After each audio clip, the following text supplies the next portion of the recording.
இந்த வீடியோ நீங்கள் பார்த்துட்ருக்கிறது ஒரு சின்ன கனெக்டர் பாக்ஸு. இது வந்து 3 இன்புட் கொடுத்து ஒரு அவுட்புட் எடுக்கலாம். இதெல்லாம் எங்கே பயன்படுத்துறது அப்படின்னா, நம்ம டிவிக்கு பயன்படுத்துவோம். டிவிக்கு பார்த்திங்கன்னா டிவிடி பிளேயரு, செட்டப் பாக்ஸு, அப்புறம் ஹோம் தேட்ரு யூஸ் பண்ணுவோம். அதுக்கு நம்ம ஒயர் என்ன பண்ணுவோம், டிவியில் வந்து நம்ம கழட்டி விடுவோம். டிவிடி பிளேயர் யூஸ் பண்ணும்போது டிவிடி ஒயரை குத்திட்டு செட்டப் பாக்ஸ் ஒயரை கழட்டி விடுவோம். இந்த ப்ராடக்ட் நீங்கள் யூஸ் பண்ணிங்க அப்படின்னா நீங்கள் கழட்டி விட வேண்டியதில்லை. வேறு 3 இன்புட் கொடுக்கலாம். வேறு இந்த சைடு ஒரு இன்புட்டு, இங்கே ஒரு இன்புட்டு, இந்த சைடு ஒரு 3 இன்புட் கொடுக்கலாம்.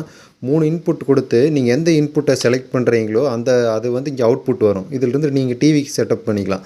டிவி கனெக்ட் பண்ணிட்டா நீங்கள் எந்த வேறு 1 செலக்ட் பண்ணிட்டீங்க அப்படின்னா 1ல் கொடுக்குற இன்புட்டு இதில் வரும். 2 செலக்ட் பண்ணால் 2ல் கொடுக்குற இன்புட் வரும். 3 செலக்ட் பண்ணால் 3ல். இதை யூஸ் பண்ணால் நம்ம ஒயரை வந்து நம்ம கழட்ட வேண்டியதில்லை. கனெக்ட் பண்ணிட்டோம் அப்படின்னா சுவிட்சில் மட்டும் மாற்றிக்கலாம்.